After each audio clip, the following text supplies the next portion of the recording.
I'm Sundar J. M. Brown with Joe Diamond's Mixed Martial Arts Academy in Philadelphia, Pennsylvania.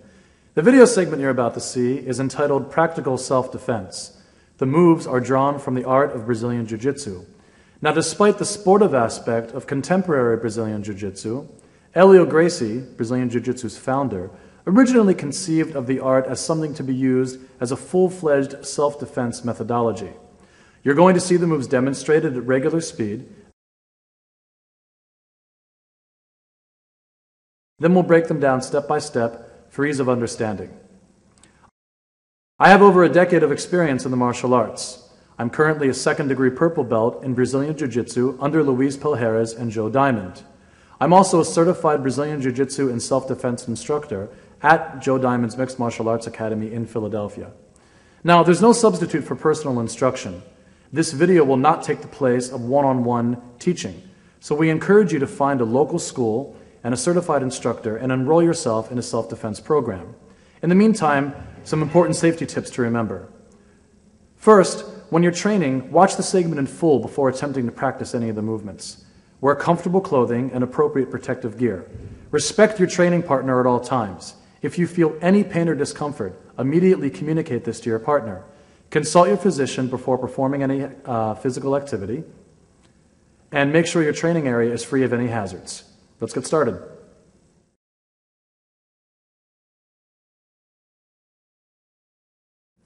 I'm Sundar J. M. Brown with Joe Diamond's Mixed Martial Arts Academy in Philadelphia, Pennsylvania. This video discusses practical self-defense, and in this segment we're going to discuss some of the principles of practical self-defense. In order to aptly defend ourselves, we should understand what self-defense is. Self-defense essentially means avoiding any kind of confrontation in the first place. If at all possible, don't fight. There may be times, however, when an attacker aggresses against us so forcefully that we are forced to defend ourselves or our lives or the bodies or lives of our loved ones. In these instances, this video will help you understand what to do. Now, coming back to the principles of practical self-defense, self-defense really revolves around nothing more than common sense. Common sense means being aware of our surroundings and acting practically at all times. We do what feels right, and if something doesn't feel right, we shouldn't do it. If there's a known dangerous area in a city or town, for example, it's best to avoid traveling through that area altogether. If we must travel through it, the most practical or commonsensical way of dealing with that would be to travel with a group during daylight. If we must travel at night, perhaps we can use our cell phones so that in the event of an emergency, you can call 911. Another suggestion would be to simply tell others where you're going to be. The best common sense solution is to just listen to your instincts, to listen to your gut. More people are hurt or killed every year because they refuse to listen to their conscience, that little voice inside their head that tells them right from wrong. If you feel uncomfortable in a situation or you feel uncomfortable dealing with another person, even if that uncomfortability is very, very slight, immediately extract yourself from the situation. Don't worry about being a hero. Don't worry about offending anybody. The primary goal is to protect yourself. Trust your instincts. Don't be a casualty. And remember, self-defense only happens when you're being aggressed against. Now, if this is the scenario that you find yourself in, this video will help you understand how you can move forward in a practical way to defend yourself physically against an attacker. In the next clip, we're going to begin by defending ourselves against a simple front grab.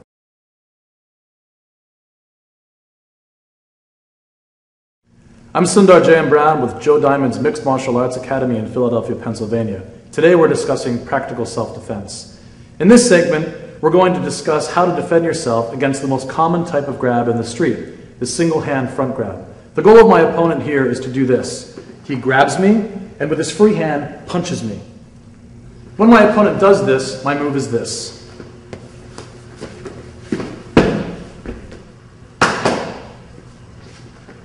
Now let's break this down so you can understand the move step by step. The first thing I want to do whenever I'm in a self-defense situation is assume what's called a base position. Essentially, to come into base, I widen my stance, soften my knees, and drop my hips so I increase my sense of balance.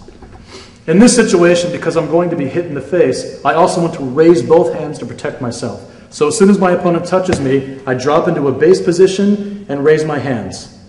Now I take my right hand and palm up secure my opponent's hand to my chest by the wrist, like this. This remains in contact throughout the duration of the entire sequence. The punch is still a problem, even if I'm protecting my face, so I want to step into my opponent to remove myself from punching range. And I'm going to be stepping at an angle over my right side.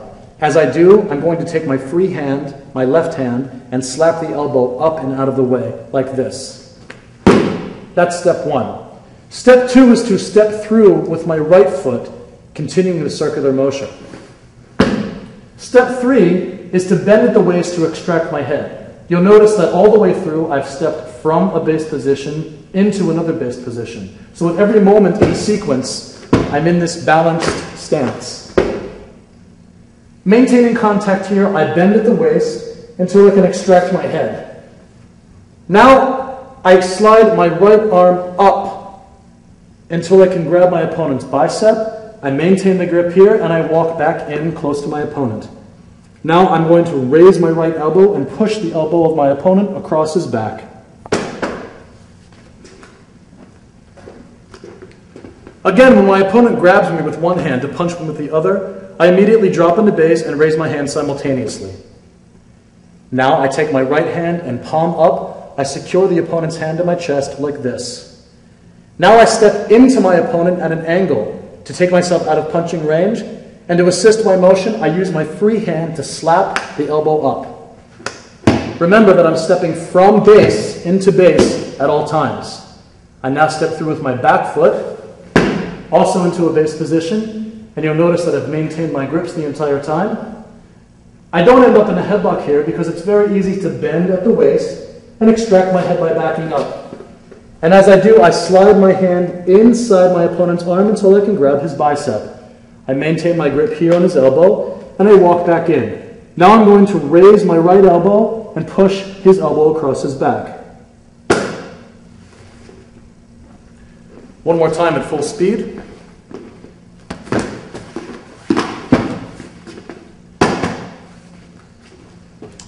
In this next segment, we're going to discuss how to defend yourself against a headlock.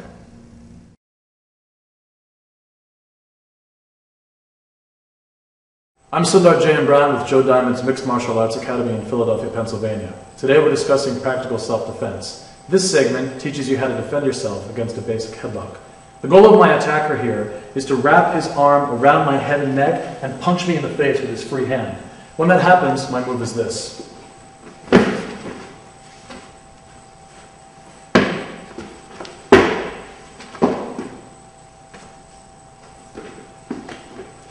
Now let's break it down for ease of understanding.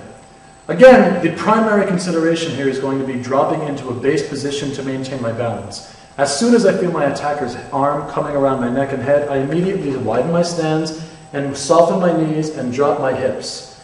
Now, because I'm worried about the punch, the first thing I do is shoot both arms straight across. So one arm is going to go behind his back and one arm is going to go in front. Essentially, without a partner, I'm going to look like this. You can see that all of this doesn't remove the punch entirely, it takes away some of the force of the punch. I'm going to use my right hand and follow my opponent's arm until I can secure his wrist, and holding the wrist, I'm going to feed his bicep to my left hand and pin him here. It's important to not leave your elbow up, but to lock your elbow down so I can get a good grip on his wrist. From this position, I want to walk in until my hip touches my opponent's hip. And now, just like in the previous movement with the grab, I take my right hand and I pin my opponent's wrist to my chest.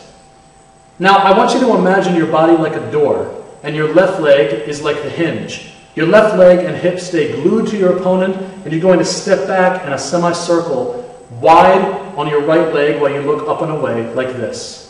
Also very important to remember that the hand stays pinned to the chest the entire time. Now to extract my head from the headlock, I perform the same motion. I bow at the waist and I extract my head walking backwards. If I let my opponent go here, all he has to do is turn towards me and the movement's over and the fight starts over again. I have not adequately defended myself. So, from this position, once I extract my head by bowing at the waist and walking backwards, I maintain this grip. And now, I simply lift my opponent's wrist to his shoulder. One more time. My opponent attempts to wrap his arm around my neck, pull me down and punch me with the free hand. So first I drop into base and I shoot both arms across to prevent the punch from having full effect.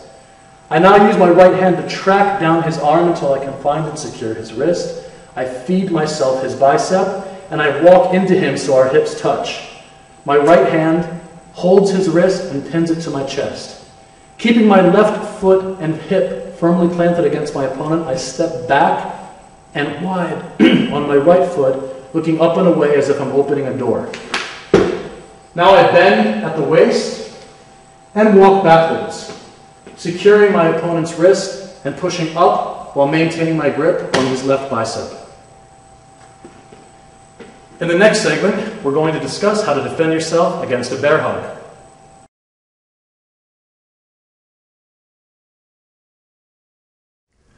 I'm Sundar J.M. Brown with Joe Diamond's Mixed Martial Arts Academy in Philadelphia, Pennsylvania. Today we're discussing practical self-defense. In this segment, we're going to look at how to defend ourselves against a bear hug from the back.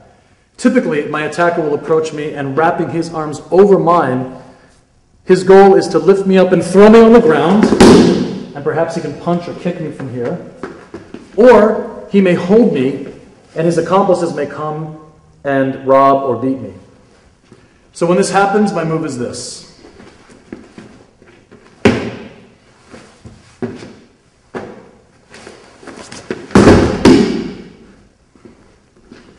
Now let's break it down step by step. If I'm grabbed unexpectedly from behind, like always, my first thing to do is drop into base. So I widen my stance, I soften my knees, and I lower my hips. In this instance, I also want to lift both arms, palm up at the same time, like this. This relieves a bit of the pressure from the bear hug, and at least makes it harder for him to pick me up. If I don't do this, he has control of my full body, and my arms are pinned at my sides, and he can do whatever he'd like. So, as I drop into base, I lift my arms to create a little bit of resistance. This buys me the time I need to notice how my hips are soft.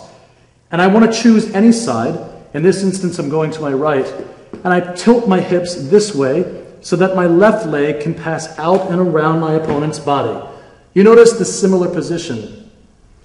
I want to reach down now and with my open hands, grab my opponent behind his knees. I don't need to grab firmly, I simply need to place my hands here so that I have a decent grip.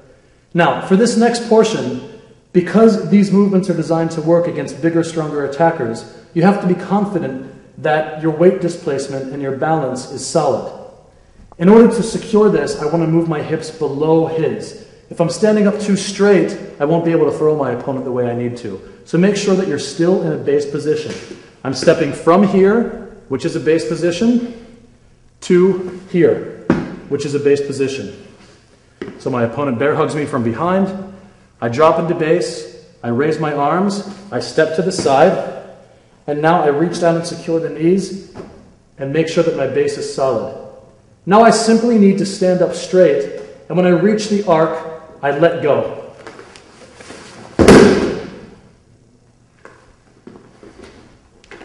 Even if my opponent's much larger, he will fall. If I don't let go,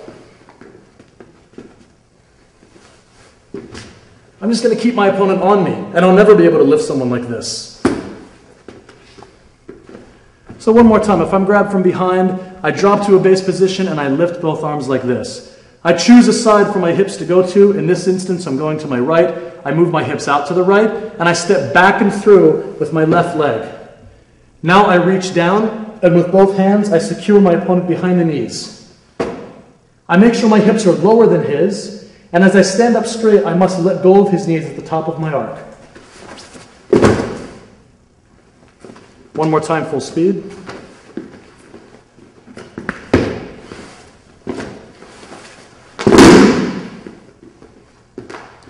In our next segment, we're going to discuss how to defend yourself against basic punches.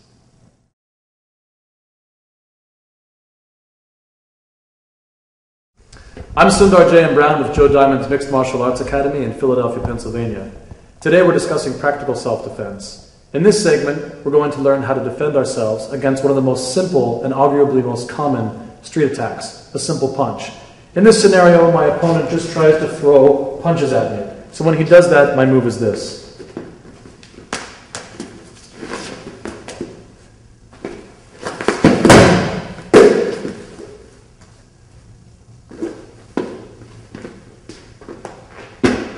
Now let's break it down step by step for our understanding. The first thing I have to do, as always, is assume a base position. If I feel like I'm going to be attacked, I immediately want to secure my balance. Now, to defend against a punch, there are many sophisticated techniques, but this is something very simple that works almost every time. I'm simply going to extend my arm in between the area of the person's head and where they're punching to deflect the main force of the punch. Be aware that in the street, if you're fighting, you're going to get hurt, even if you're defending yourself. It's a fight, it's real, but this is going to keep you alive and safer. So, as the person throws the punch, I extend my arm through like this, and I want to slap down with the back of my hand across his tricep. The person now has one hand isolated. The other hand follows, and I repeat the motion. Now, the right hand is where I begin. I want to take the hand without losing contact on his arm, swim the hand through like this under the armpit. And as I do, I'm going to insert my arm and follow that arm as a lead, walking to his back like this. You'll notice that I maintain contact here the entire time. So starting from this position where the punches first occurred, I swim my hand under, and following my leading arm, I circle to that side until I come here. I've dragged this arm across the body as I move. Now I can join my hands like this. I want to protect myself from any further danger of punches, so I'm going to glue my ear to his chest and tuck my face down like this. Now I want to walk into my opponent so that my hips touch his. And I want to pull on my opponent's hips, sucking him in and changing the angle of his body. My opponent is up straight, it's hard to make him move. But if I change the angle of his body by using the pressure of my head against his chest and pulling on his hips like this, I kink him in the direction that's easiest for my takedown. Now I'm going to just use a simple little trip here to take the opponent to the ground. Using my rear leg, the one that I walked with first, I'm going to sweep and then step back into a base position. You can see the opponent's already lost his base, his balance. He's falling, so all I need to do is let go.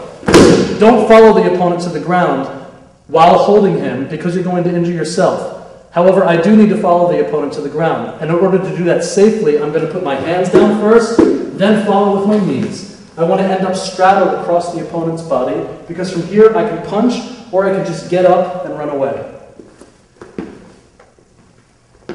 In the street, if I drop the opponent this hard on concrete, he's going to feel it, and it will buy me enough time to escape.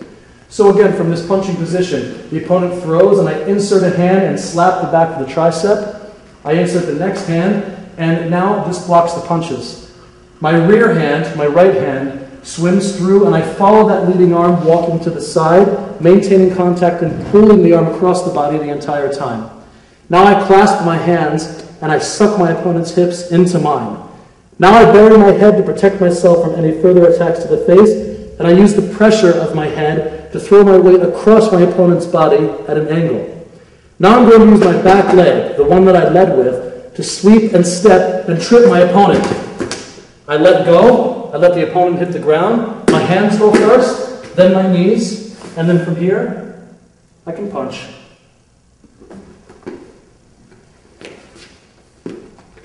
One more time, full speed.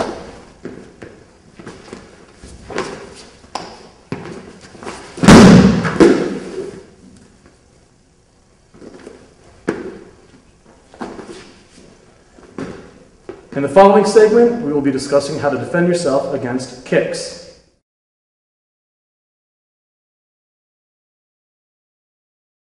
I'm Sundar J. M. Brown with Joe Diamond's Mixed Martial Arts Academy in Philadelphia, Pennsylvania. Today we're discussing practical self-defense. Another very common attack in the street is for my opponent to kick me.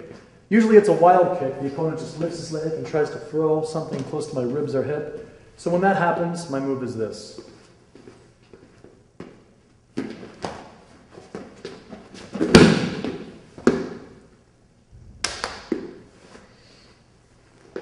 Now let's break this down step by step so you can see how to execute this defense. Generally, if a person's going to throw a kick in the street, we can assume they have a little bit of training in throwing kicks. So we need to be especially careful that we don't block inappropriately and catch a broken wrist or a broken leg. The best way to defend ourselves against the initial kick is to keep the elbows in tight to the ribs, and the side that the kick is coming from, my hand spins down and the other hand catches like this. I also don't want to stand still and absorb the full impact of the kick, because that will be too painful. Even a light kick like that caused pain in my arm and ribs. So what I want to do is track away in a slow circle and at least lead the kick so that when I catch it, I lessen its impact. So again, I'm starting from a base position, and as the opponent moves, I track away, one hand down and one hand out like this. Now when I catch, I need to take my left hand, which is the hand that I turned out, and wrap it over until I can find my own forearm on the other side. At this point, and you'll notice I'm still in a base position, I've caught the leg securely, and I'm going to walk in a circle towards the leg in order to force the opponent to the ground. Again, I'm in a base position. Now I simply do this, maintaining this grip, the leg that I walked forward on, I step over next to my opponent's ribs, and I want to arch my back while squeezing my elbow tight against my body and look up. This bends the foot like this, backwards, so that it ruptures the attacker's Achilles tendon. So here we are in this position, and the attack is coming. I track away. Now I wrap the foot until I can find my own forearm. To force the opponent to the ground, I walk towards him and push a bit on the leg, maintaining a base position the entire time. I now step over my opponent with my leading leg until I put my foot next to his ribs. I squeeze my elbows tight, I arch my back and look up. One more time at regular speed.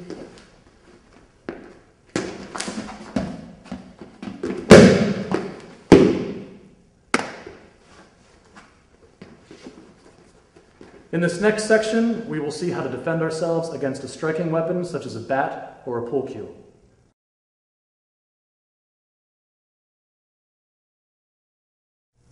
I'm Sundar J.M. Brown with Joe Diamond's Mixed Martial Arts Academy in Philadelphia, Pennsylvania. Today we're discussing practical self-defense. In the event that my attacker uses a more advanced striking weapon such as a bat or a pull cue, it dramatically increases the odds in his favor. The best situation here is that I try not to fight at all. I should run and scream as loud as possible to attract attention. If I am in a situation where I must fight, this is what I do.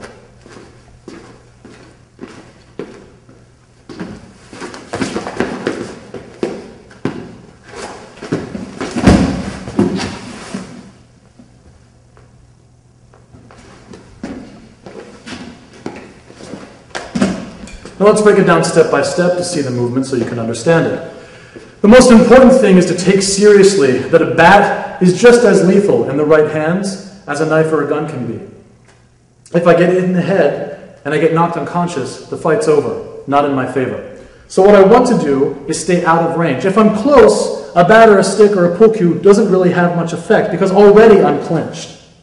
So I want to keep my distance and make sure that I stay out of striking range. Now that I'm in striking range, the person is still going to try and hit me, so if the situation progresses, I want to continually back up and allow them to swing. As they swing, I wait until the arc of the bat passes before I make my move. Once the arc of the bat passes, at that moment I must enter in using my hands, and again walking in base, to stop the bat from coming back. So I'm here, and as he swings and the bat arc passes, that is when I enter. Now I wrap in a clinch position, joining my hands like this, controlling the elbow here to make sure that the bat doesn't get used again, and gluing my ear and head into his chest. I'm going to repeat the same sweep and step takedown that we performed earlier. I suck the person into my hips. I use my rear leg to sweep here, trip, and then let the opponent fall. Okay, so let's look at the entire series again. Once the arc of the bat passes, I make my move and enter, controlling the arms and the elbows. I wrap the person's body and suck their hips into mine, planting my head and ear firmly on their chest, and I tilt the angle of their body back.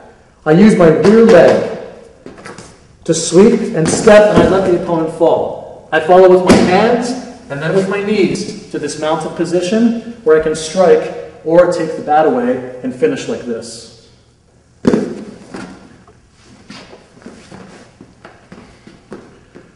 Again, as the person swings, the arc of the bat passes. Once that is passed, I must immediately make my entrance, maintaining contact with the arms.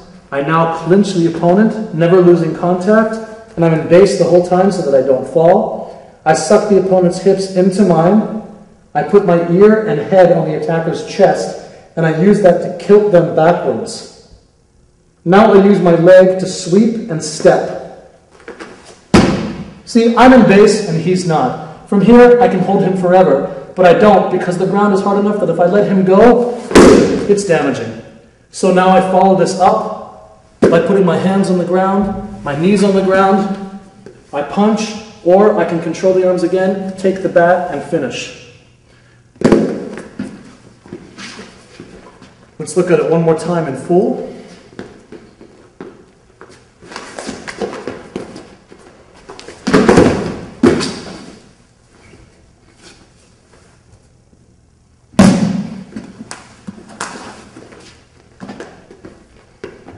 In our next segment, we'll learn how to defend ourselves against a more advanced weapon, like a knife.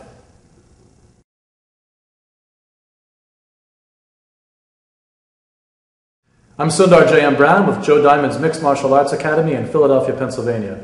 Today we're discussing practical self-defense. When I'm faced with a very serious weapon, such as a knife, my best self-defense strategy is cooperation. If I'm not a trained martial artist who doesn't know how to finish the fight, I may only anger my opponent and make him twice as aggressive. In this instance, my life is at stake. If I have to fight for my life to survive, this is my best option.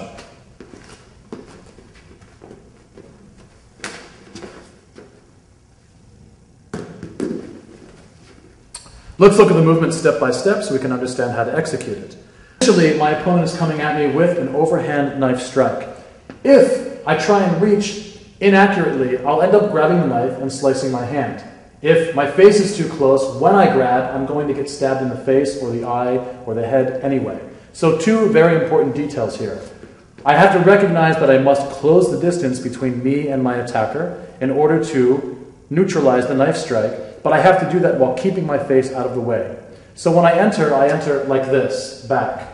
I must also make sure that I direct my hand towards the wrist, not towards the knife. The goal is just to slow the attack so that I can neutralize the attack finally. So as the knife comes down, I block like this and step in with my lead foot. One more time, the knife comes down, I enter and block the wrist, and now my second hand inserts behind my opponent's hand, overlapping my own hand.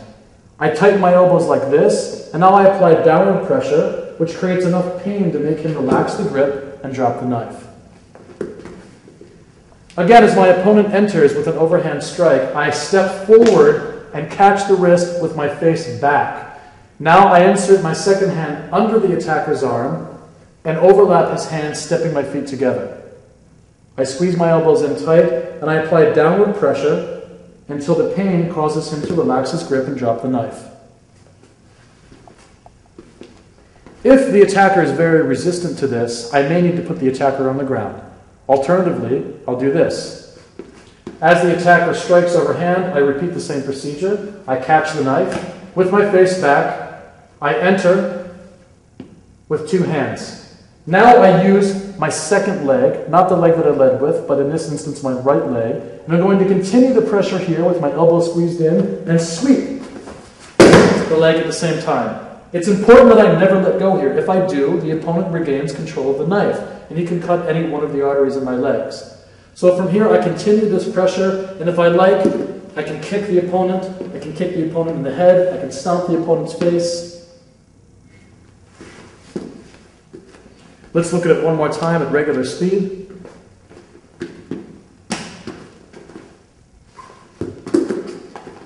And with the takedown,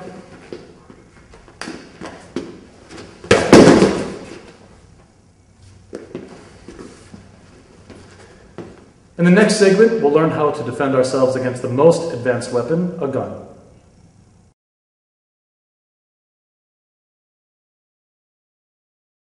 I'm Sundar J. M. Brown with Joe Diamond's Mixed Martial Arts Academy in Philadelphia, Pennsylvania. Today we're discussing practical self-defense. If my attacker is using a particularly lethal weapon, such as a gun, my best self-defense strategy is to cooperate. If I'm not a trained martial artist who can't finish the fight, I don't want to risk angering my attacker and making him more aggressive. If I'm stuck in the stick-up position, this is my move. Please don't hurt me. I'll do whatever you like. I'll give you my money, my car keys.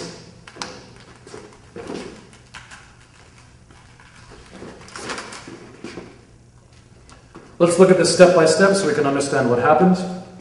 The first thing you'll notice is that I keep my hands where the attacker can see them. The second thing you'll notice is that as my hands are raised, I'm speaking to the attacker.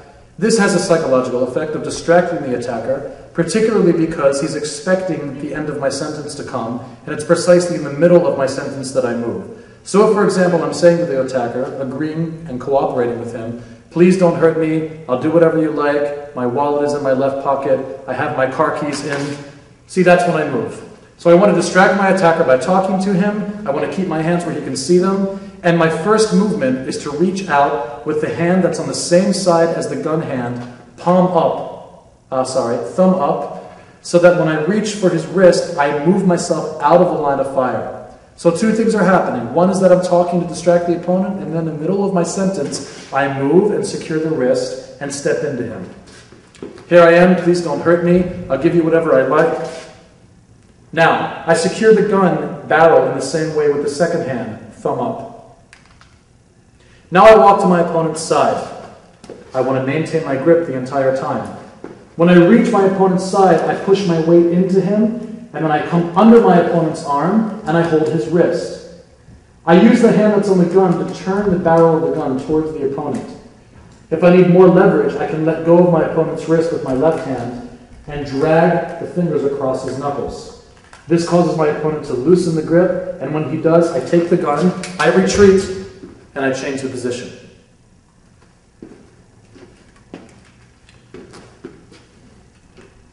I'm standing in the classic stick-up position, my hands are raised, and I'm telling the attacker that I'm going to cooperate with him.